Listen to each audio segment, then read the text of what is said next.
melanjutkan bahasan kitab Al-Itru Tahta Sama'in Nabawi untuk hadis yang ketiga.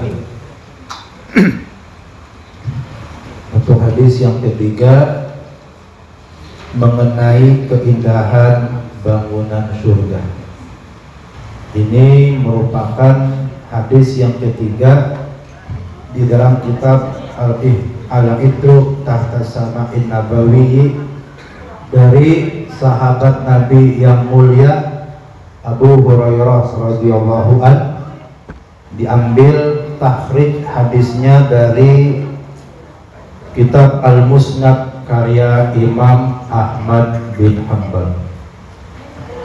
Ibu yang dirahmati Allah Subhanahu wa taala, rangkaian matan hadis ini sebenarnya cukup panjang,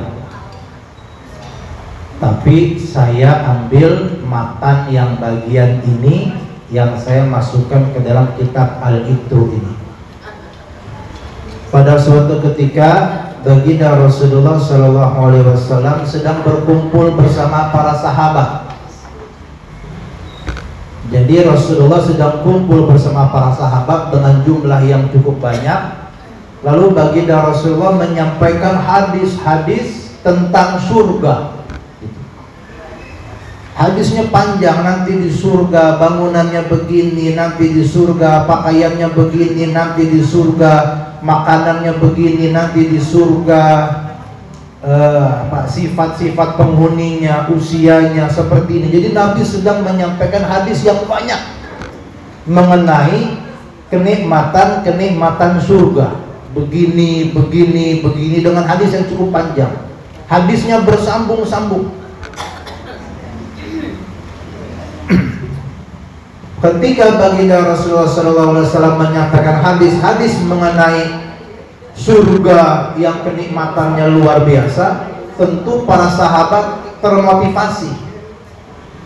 Ini yang mendengarkan sahabat Nabi yang hatinya bersih, yang menyampaikan Rasulullah yang memang utusan Allah Subhanahu wa ta'ala. Seperti ketika itu para orang mengatakan seperti sedang hujan wahyu, karena Nabi menyampaikan hadis yang banyak sekali mengenai surga.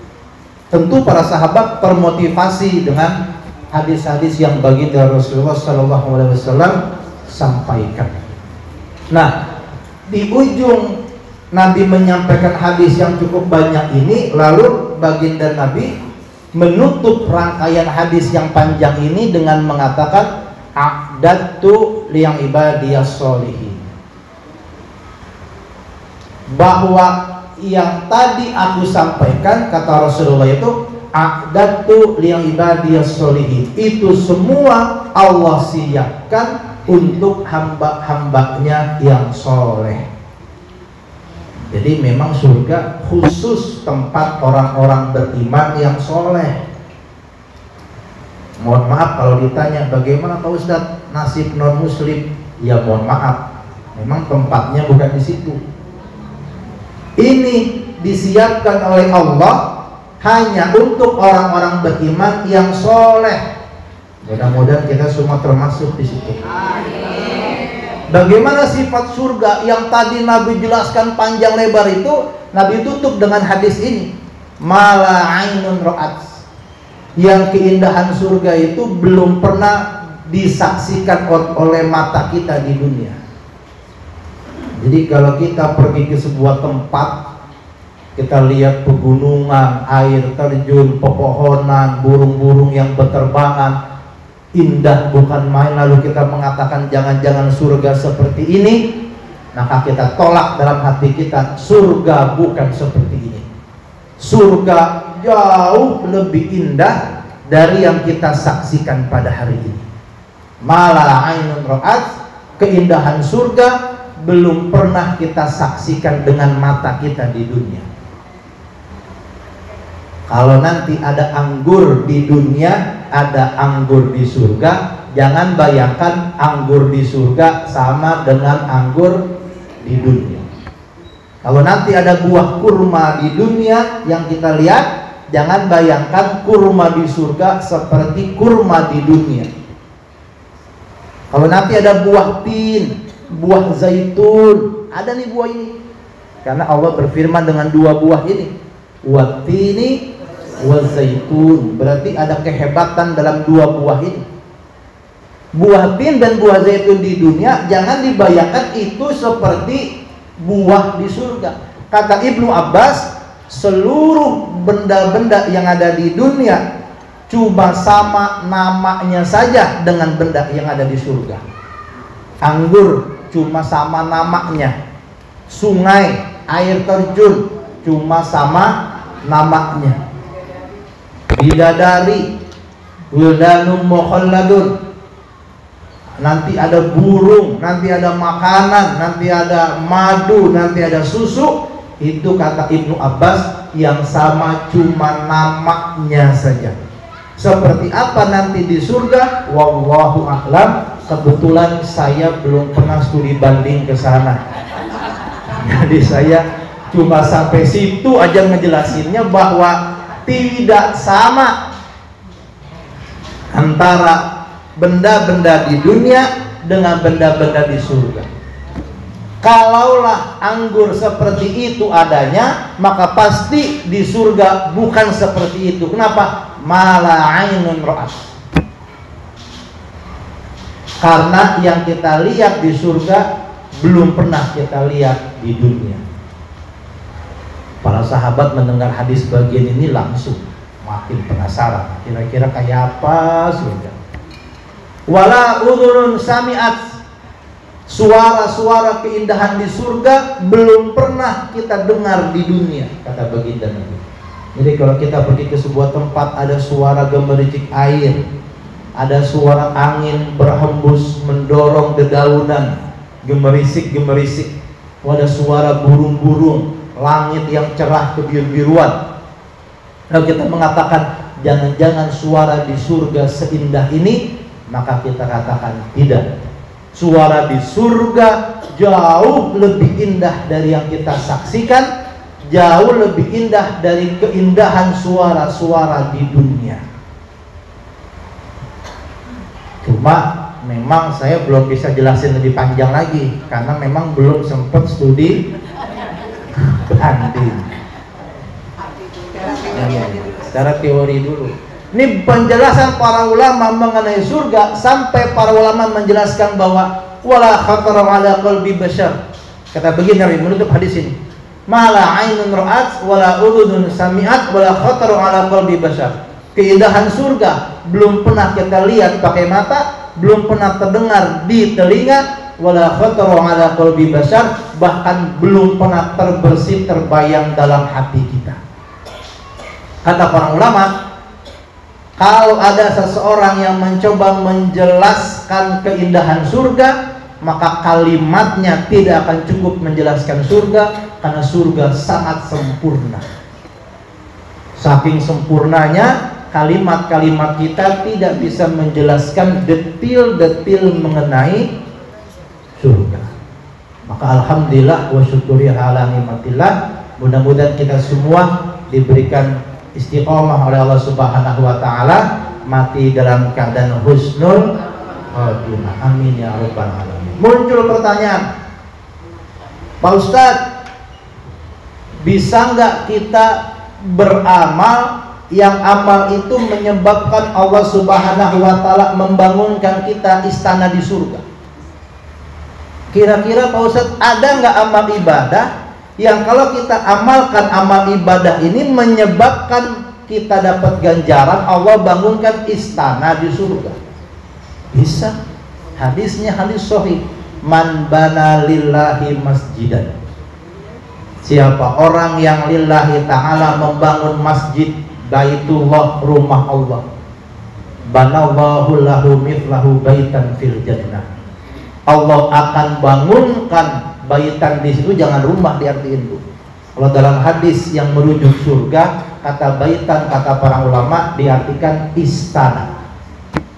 Banallahu lahu baitan mithlahu fil jannah, maka Allah akan bangunkan istana semisal itu di surga. Amin ya rabbal alamin. Kalau orang kaya bangun masjid 1 miliar dia keluarnya bangun masjid, afdol.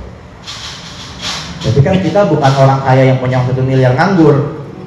1 juta aja kagak nganggur kita mah. 1 juta nggak nganggur, udah ada pos-posnya. Begitu 1 juta aja kasih ke posnya, habis lagi aja ada 1 juta. Kalau ada orang kaya bisa bangun masjid 1, afdol. Banallahu mithlahu baitan fil jannah. Tapi bagi kita yang orangnya sederhana hidupnya, maka kita membantu pembangunan surga, membantu pembangunan istana di surga dengan cara membangun masjid dan musola. Mampu semennya, semennya, mampu besinya, besinya, mampu ubinnya, ubinnya, mampu kerannya, paralonnya, ongkos tukangnya, apapun yang kita bisa infakkan buat membangun rumah Allah, bantu. Jangan nunggu ngumpulin 1 miliar dulu, keburu COVID kita sudah. Umur udah 60, ngumpulin 1 miliar bangun masjid, baru 63 udah meninggal dunia. Akhirnya uang gak kekumpul, amal juga ketahan. Makanya kalau bisa bangun masjid pakai uang sendiri karena kaya, alhamdulillah. Tidak bisa, kata para ulama, gotong royong. Wa ta'awanu 'alal birri wat taqwa. Bantu musola, bantu masjid, insya Allah Allah akan bangunkan kita istana di surga. Amin ya rabbal alamin. Pak Ustadz, ini ada jamaah agak kritis. Pak Ustadz, itu mah amal buat orang kaya berarti. Infak sedekah itu harta. Pak Ustadz, saya nggak punya uang terlalu banyak. Apa amal ibadah yang bisa membuat saya dibangunkan istana di surga? Ambil hadis ini dari Ummu Habibah, salah satu istri baginda Rasulullah Shallallahu Alaihi Wasallam. Kata Ummu Habibah, dia nukil dari suaminya baginda Nabi, siapa orang yang seumur hidupnya tidak pernah meninggalkan 12 rakaat sholat sunnah rawatib, maka Allah akan bangunkan istana di surga. Pak Ustadz, sholat sunnah rawatib itu yang mana? Sholat sunnah rawatib itu sholat sunnah yang mengiringi sholat wajib. Itu namanya sholat sunnah rawatib. Sholat duha, sholat sunnah rawatib bukan? Bukan, karena dia tidak mengiringi sholat wajib. Sholat sunnah rawatib, sholat sunnah yang mengiringi sholat wajib 5 waktu. Yang 12 rakaat. Pertama 4 rakaat sebelum zuhur, lalu 2 rakaat setelah zuhur, udah 6 tuh. Lalu 2 rakaat setelah maghrib, 8. Lalu 2 rakaat setelah isya, 10. Lalu 2 rakaat sebelum subuh, tambah 2, 12. Kata Ummu Habibah, semenjak aku dengar hadis ini dari baginda Nabi, sampai mati tak pernah aku tinggalkan sholat sunnah rawatib 12 rakaat. Nah, jadi nggak ada alasan lagi dah.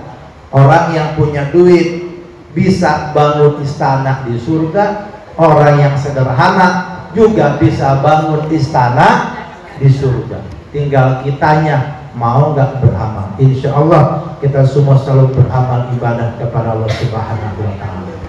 Nah, dalam hadis yang cukup panjang ini, tiba-tiba sahabat ada yang bertanya. Nah, baru masuk ke matan hadisnya nih.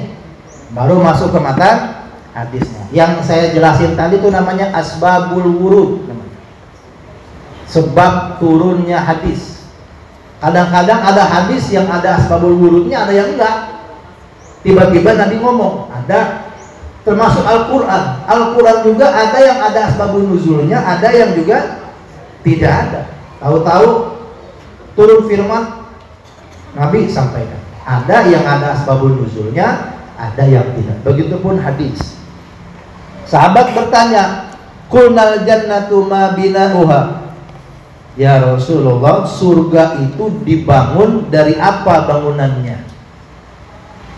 Qala Rasulullah sallallahu alaihi wasallam, maka Nabi menjawab, Masya Allah nih ya, jawabannya luar biasa.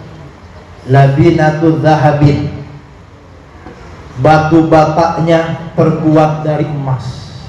Masya Allah. Batu batanya, bukan tembokannya, bukan aciannya. Batu batanya terbuat dari emas. Kira-kira batu bata ada nggak sekilo? Lebih kayaknya ya. Batu bata, coba dah, kalau ada bayi lahir 3 kilo, kira-kira bayi lahir 3 kilo itu setara berapa batu bata tuh? 6 batu bata, 5 batu bata. Zaman sekarang, mohon maaf, orang akad nikah maharnya 50 gram emas, udah keren bu. 50 gram keren. Lebih keren lagi, 75 gram emas, keren. Ini bukan 75 gram, satu batu bata. Kalau istana kira-kira berapa ribu batu bata? Labinatu zahabin, jadi dahsyatnya surga, batu batanya terbuat dari emas. Walabinatu fiddatin, dan sebagian lagi batu batanya terbuat dari perak. Masya Allah. Jadi zahab wa fiddah, wa milatuhal misku al-adfaru, dan semennya, Masya Allah. Kira jangan bayangin ya, semennya terbuat dari misik yang wangi. Maka tanpa parfum juga di istana surga sudah wangi. Apa sebab? Semennya dari minyak misek. Makanya Nabi bilang di ujung, mala ainun ra'at wala udhunun sami'at wala khatara ala qalbi bashar. Kalau mau studi banding bu, kudu meninggal dulu. Kira-kira siapa yang jam 9 pagi nih? Cakep banget nih kalau meninggal hari ini ya. Pulang ngaji Jumat pagi. Yang mau angkat tangan? Agak ada yang mau. Wala khatara ala qalbi bashar. Kita memahami hadis seperti ini harus pakai iman, jangan pakai akal, nggak ketemu. Wa hasba uhallu wal yaqutu, bukan main. Kerikil ini dari permata, zamrud dan yakut. Kerikilnya biasanya nempel di jari manis suami ibu-ibu tuh, batu cincin harga 3 juta, 4 juta, 5 juta. Ini dikumpulin batu cincin jadi kerikil di surga. Namanya kerikil kan dibawa keinjak-injak, nggak kepake namanya kerikil. Wa turabu hazzafaronu, dan tanahnya dari zakfaron. Maka bu, kenikmatan di surga adalah kenikmatan yang luar biasa. Mudah-mudahan dengan amal ibadah kita yang ikhlas, yang cukup, yang banyak, Allah berikan kita surga. Amin ya rabbal alamin. Kata para ulama, tidak ada sesuatu pun yang bisa menghentikan kenikmatan di surga, karena kenikmatan di surga itu sempurna. Jadi sifat surga itu pertama kenikmatannya sempurna, berarti abadi. Yang kedua kenikmatannya selalu bertambah. Kalau ada sesuatu yang mengakibatkan berhentinya nikmat di surga, maka sesuatu itu tidak ada. Kalau tidur mengakibatkan nikmat surga berhenti, maka tidak ada tidur di surga. Melek mulu, tapi nggak begadang, enggak. Tapi nggak tidur. Kalau tidur bisa menghentikan nikmat di surga. Kata para ulama, rasa anggur di surga pada hari Selasa lebih nikmat daripada anggur pada hari Senin.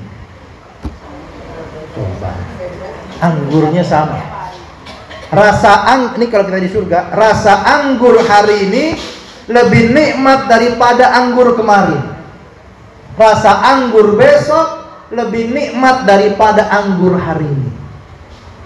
Karena surga kenikmatannya bertambah. Yang unik baginda Nabi jelaskan di hadis yang panjang, nanti di surga ada pasar. Hadisun sahih Bukhari Muslim. Ada pasar, ibu. Ibu tenang aja, Bu. Jangan mikirin pasarnya, yang penting ke surganya aja dulu. Ini udah mikirin pasarnya, nanti kira-kira harganya berapa. Ini pasar surga, bukan pasar dunia. Dalam hadis yang sahih dan cukup panjang, baginda Nabi mengatakan, di surga ada pasar yang setiap penghuni surga akan ke pasar di hari Jumat. Bayangin tuh. Jadi tiap hari Jumat penghuni surga tuh keluar dari istananya ke pasar.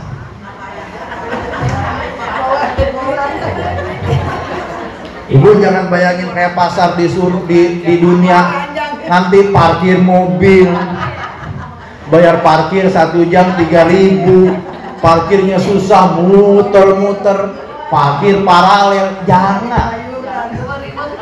Nanti ada tukang parkir, malaikat parkirin mobil, nggak ada. Yang becek, yang enggak gitu. Ini pasar di surga yang kata baginda Nabi, setiap orang yang pulang dari pasar, jadi tiap Jumat pagi ke pasar, sorenya pulang dari pasar kembali ke istana, pulang dari pasar, penghuni surga tambah cantik, tambah ganteng. Coba bayangin sama kita di dunia dah. Kita di dunia berangkat dari pasar, berangkat dari rumah ke pasar bibir merah.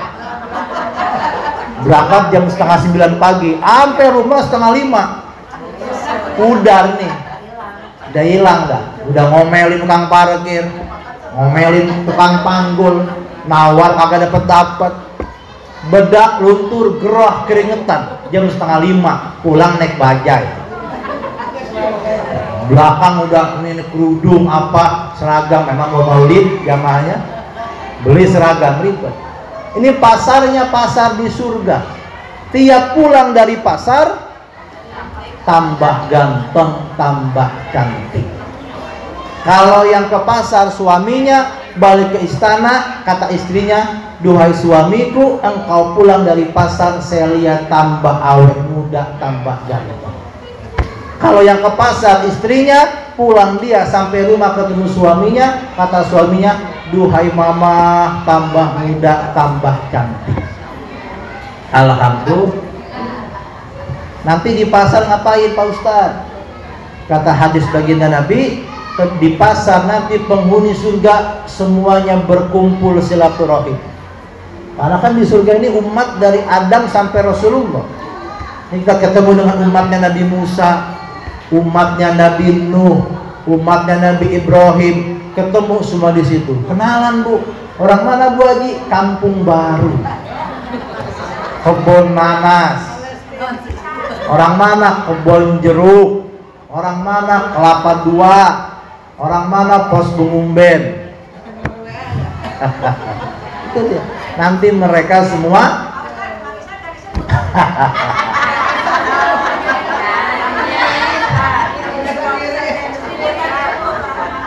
Pak Ustadz kemanggisan jadi suruh juga, kemanggisan ilirnya pakai ilir, pakai ilirnya dah. Nanti semua penghuni surga, kan penghuni surga kan tinggalnya di sana masing-masing. Kumpulnya di mana? Di pasar itulah tiap hari Jumat. Pulang dari pasar nggak usah sholat Jumat. Di surga tidak ada lagi sholat Jumat. Makanya kenikmatan di surga luar biasa. Amin ya rabbal. Kemudian ditanya, Pak Ustadz, ada pertanyaan. Pak Ustadz, apa sebenarnya yang Allah ingin tunjukkan? Ini dalam sebuah kitab analisis. Apa yang sebenarnya yang Allah ingin tunjukkan dari kabar-kabar mengenai surga ini? Di Al-Quran, baca surah Al-Waqiah, surga semua isinya. Ar-Rahman, surga semua isinya. Dan surah-surah yang lain. Di hadis banyak lagi. Ditanya, apa sebenarnya yang Allah ingin tunjukkan dari kabar-kabar mengenai kenikmatan surga? Kata para ulama, Allah ingin tunjukkan 4 hal dari kabar mengenai surga. Yang pertama, Allah ingin tunjukkan kepada kita betapa kecilnya dunia. Allah ingin tunjukkan kepada kita bahwa betapa kecilnya dunia. Cari bangunan di dunia yang batu batanya semua dari emas, nggak bakal ketemu. Allah ingin tunjukkan kecilnya dunia. Yang kedua, kata para ulama, Allah ingin tunjukkan betapa kayanya Allah Subhanahu wa ta'ala. Sampai akal kita nih enggak nerima, enggak kebayang. Allah ingin tunjukkan yang kedua, kata para ulama, betapa kayanya Allah Subhanahu wa ta'ala. Allah ingin buktikan mengenai Al-Ghani, Ar-Razzaq. Allah ingin buktikan nanti di surga. Allah akan berdiri di hadapan kita, lalu Allah akan bilang, Ana Ghaniyun Hamid. Aku maha kaya, yang aku maha terpuji. Allah ingin tunjukkan kepada kita bahwa Allah itu kaya luar biasa. Wa ma khalaqtul jinna wal ins illa liya'budun. Tidaklah kuciptakan jin dan manusia seluruhnya illa liya'budun, kecuali buat fokus ibadah. Lanjutin ayatnya, ma uridu minhum min rizq. Allah tidak pernah menginginkan rizki darimu, rizki dari kita. Wa ma uridu ayut'imun. Allah tidak pernah minta makanan darimu. Allah tidak pernah minta rizki kita. Allah tidak pernah minta makanan dari kita. Kenapa? Innallaha huwar razzaq. Allah mau gedein. Aku, kata Allah, Ar-Razzaq. Aku zat yang memberi kalian rizki. Dzul quwwatil matin, yang kerajaannya besar, agung, dahsyat, dan mulia. Allah ingin tunjukkan itu bukan di dunia, karena dunia ini remeh bagi Allah. Nanti di surga. Yang kedua. Yang ketiga, kenapa Allah berikan kabar mengenai surga kepada kita? Yang ketiga, kata para ulama, Allah ingin balas orang-orang beriman dengan balasan yang di luar nalar. Kalau balasan di surga masih masuk akal, enggak dahsyat surga, kata Allah gitu kira-kira. Allah ingin balas orang-orang yang sujud, yang baca Quran, yang ngaji selama 60-70 tahun dengan surga yang kenikmatannya di luar nalar manusia. Maka ibu-ibu, kalau baca hadis mengenai bidadari, jangan cemburu sama suaminya. Bidadari di surga 70, 700, 7.000. Jangan, enak banget laki gua. Enggak gitu caranya. Cemburu. Nanti di surga enggak ada lagi cemburu, enggak ada lagi dengki.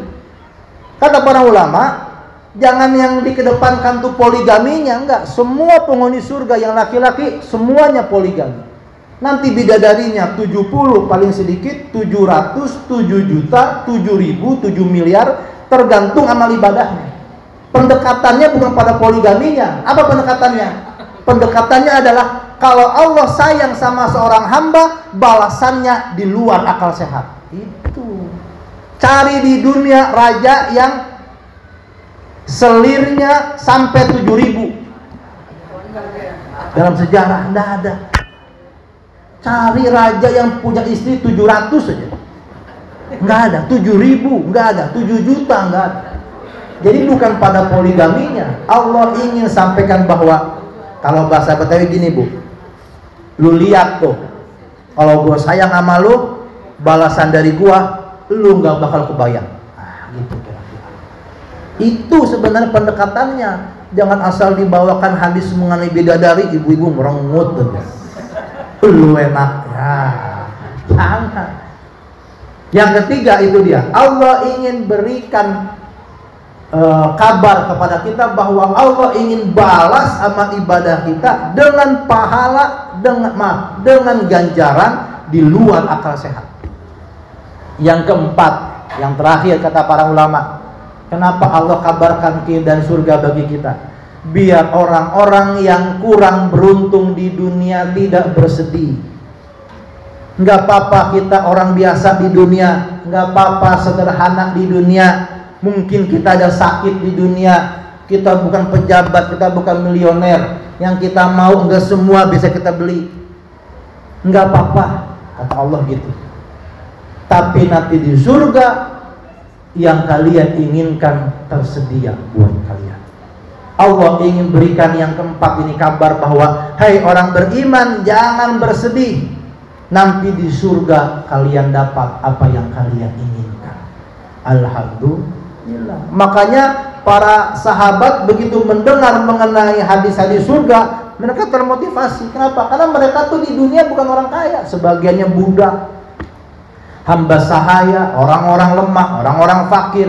Kata para sahabat begini, Bu, dalam sebuah riwayat, kami memahami dunia dan surga seperti kami meyakini hari ini puasa, nanti maghrib kami buka. Bayangkan bahwa kami di dunia akan mati, setelah kami mati kami ke surga gitu. Sampai yakinnya kami hari ini puasa lapar, nggak usah khawatir, nanti beduk maghrib juga buka puasa. Keyakinan mereka kepada surga sampai yakin bahwa puasa entar maghrib juga buka puasa. Makanya mereka kalau udah perang nggak nyari menang, Bu. Kalau menang masih hidup mulia, kalau mati ke surga. Sampai sebegitu yakinnya mereka dengan surganya Allah Subhanahu wa ta'ala. Maka nanti, Bu, di akhirat ini orang dibagi ke dalam 3 golongan. Dijelaskan dalam surah Al-Waqiah ayat 7 sampai ayat 12. Wa ashabul maimanati ma ashabul maimanah. Wa ashabul masy'amati ma ashabul masy'amah. Yang ketiga, wasabiquna sabiqun ulaikal muqarrabun fi jannatin na'im. Ini kita udah hafal banget nih. Al-Waqiah ayat 7 sampai 12.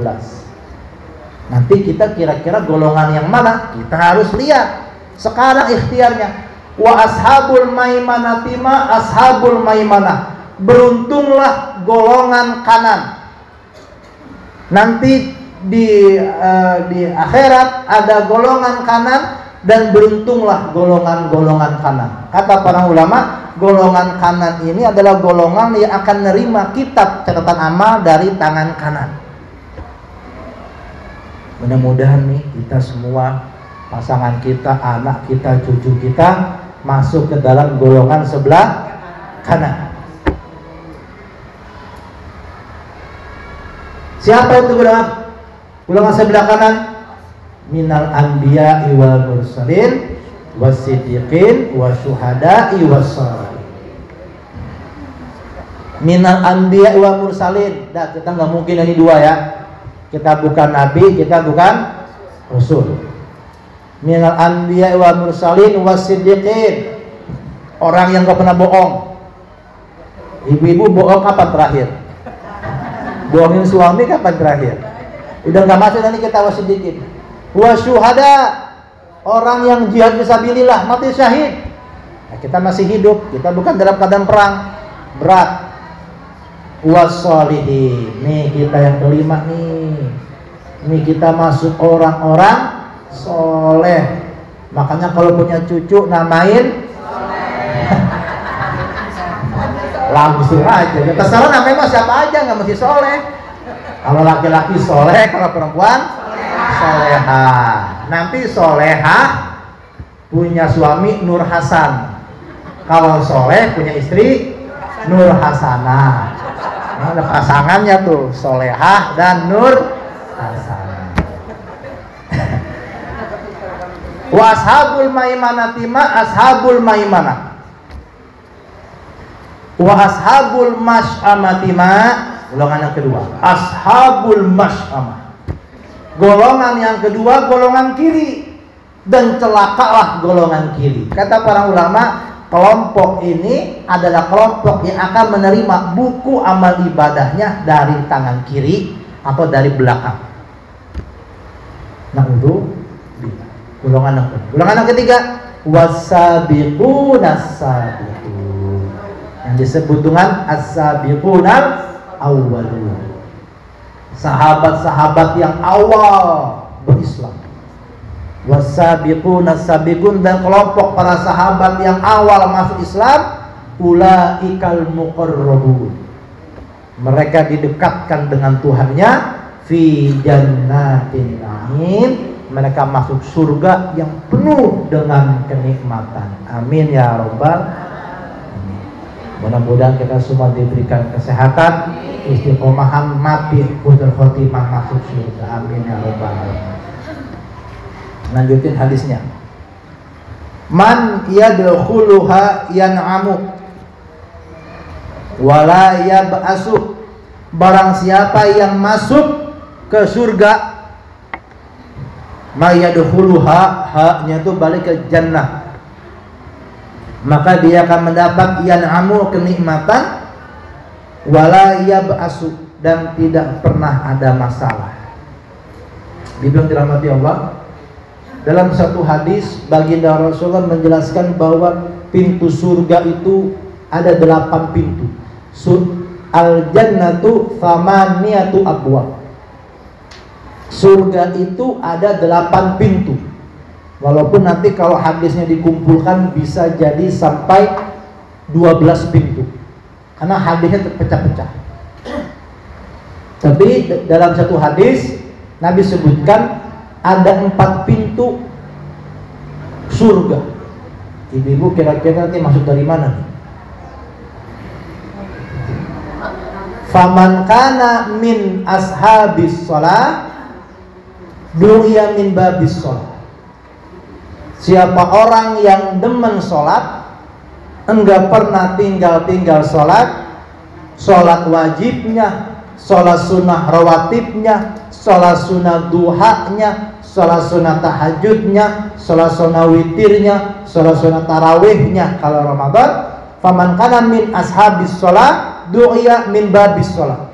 Dia akan dipanggil dari pintu sholat. Kita tinggal ukur aja sampai mana sholat kita. Pantas gak gara-gara sholat kita dipanggil dari pintu sholat. Lanjutin hadisnya. Wa man kana min ashabil jihad du'iya min babil jihad. Siapa orang yang termasuk kelompok yang jihad fi sabilillah, perang, mati syahid, du'iya min babil jihad, maka dia akan dipanggil dari pintu jihad. Kira-kira kita disitu atau bukan gitu?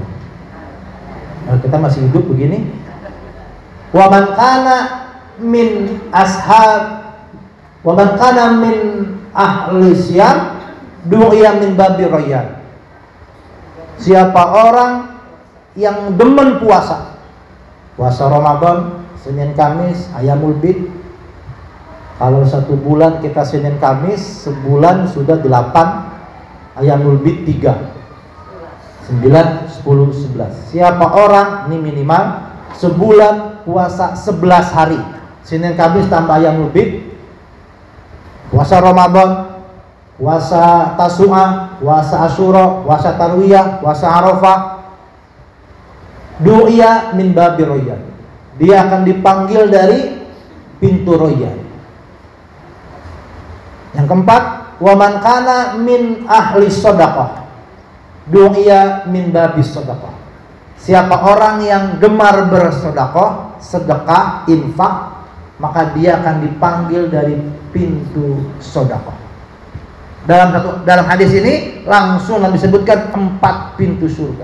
Hadisun sahih.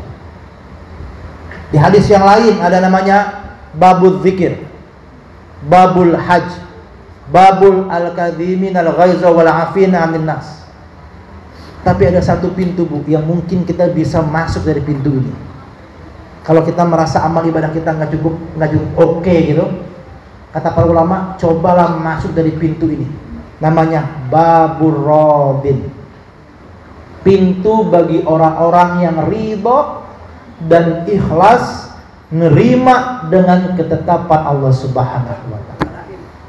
Kalau kita merasa sholat kita biasa, puasa kita biasa, sedekah kita biasa, kita bukan ahlul jihad, kita bukan ahli zikir, kita mungkin belum berangkat haji, maka cobalah masuk dari Babur Robin, pintu orang-orang yang ridho dan ikhlas kepada Allah Subhanahu wa Ta'ala. Amin ya rabbal alamin.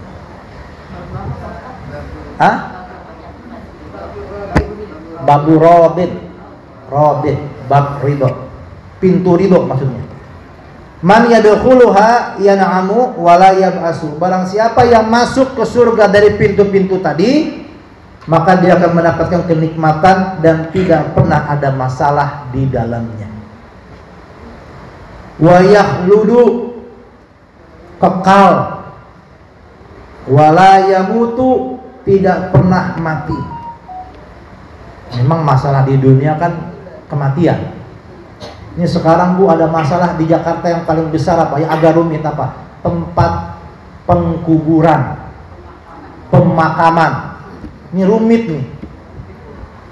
Dipindah susah, kagak dipindah emang ada penghuninya.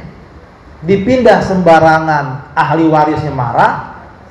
Enggak dipindah, itu mau dibangun jalan atau apa.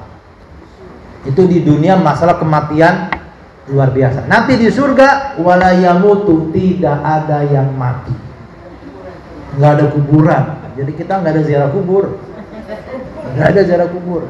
Pokoknya indah ada di surga, mudah-mudahan ya. Jangan mikirin pasarnya Bu, jangan. Masuk ke surganya aja dulu dah. Pasar mah gampang tak ngikutin. Jangan.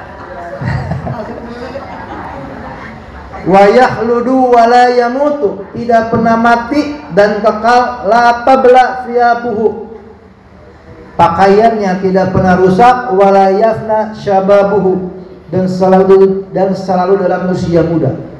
Ibu-ibu tahu ada hadis sahih bagaimana cara penghuni surga ganti pakaian. Saya baca hadis ini, masya Allah, saya langsung baca hadis. Wala mala ainun ra'at wala udhunun sami'at wala khatar ala qalbi bashar.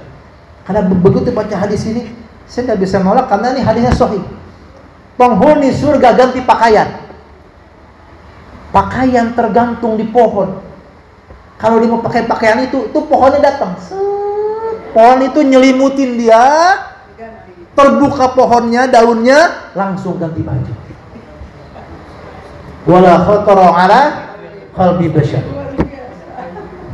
Bayangkan. Tapi ini berusaha saya sampaikan hadis sahih. Hadisnya hadis sahih. Sungai, nanti sungai di surga bukan di bawah, ngambang di sini di udara. Air, susu, madu. Kita nggak usah ambil gelas lagi. Tinggal kita niat mau minum susu, datang susu ke mulut kita. Wala khatara ala qalbi bashar. Niat, lihat burung, hadis sahih, lihat burung terbang, terbersit hati, terbersit. Tuh kalau jadi burung goreng enak kali. Langsung di sini, tuh burung hilang langsung di sini burung.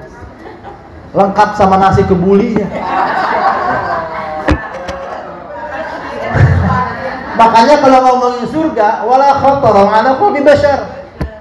Allah mengasih tahu begini, kalau gua, ini bahasa batu maaf ya, kalau saya sayang sama hamba, balasannya nggak masuk di akal. Itu Allah maunya begitu. Allah menyenengin kita sampai sebegitu nikmatnya. Kalau diceritain kita bengong aja.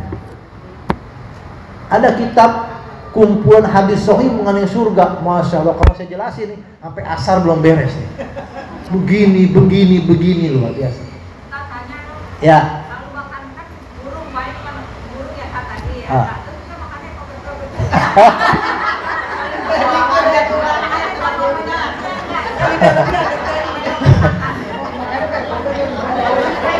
Apa pakai sendok, apa pakai tangan dikobek. Kalau dikobek kukunya panjang bagaimana? Saya cuma bisa jawab wallahu a'lam. Saya sendiri belum studi banding ke sana. Jadi tidak tahu juga makanan kayak apa pakai sendok, apa pakai tangan, wallahu a'lam. Tapi yang pasti kita akan menikmati sajian Allah di surga. Amin ya rabbal alamin. Ya gitu yang saja ya. Jadi saya tidak tahu juga makanan pakai tangan atau pakai apa, tapi yang pasti kita akan menikmati surga. Amin ya rabbal. Wala yafna syababuhu, dan selalu dalam usia muda. Hadis sahih, penghuni surga semuanya rata-rata berumur 33 tahun. Meninggalnya usia 70, masuk surga 33. Meninggalnya muda 16 tahun, masuk ke surga 33. Jadi ibu-ibu coba cek foto di rumah usia 33 kayak gimana kira-kira wajahnya. Gitu ya. Jadi kita semua akan masuk surga di usia matang 33 tahun. Hadisnya hadis sahih. Amin ya rabbal. Pas jam 8 itu kiranya yang bisa disampaikan di hadis yang ketiga mengenai keindahan bangunan surga. Semoga ini bisa memotivasi kita untuk selalu beribadah kepada Allah Subhanahu wa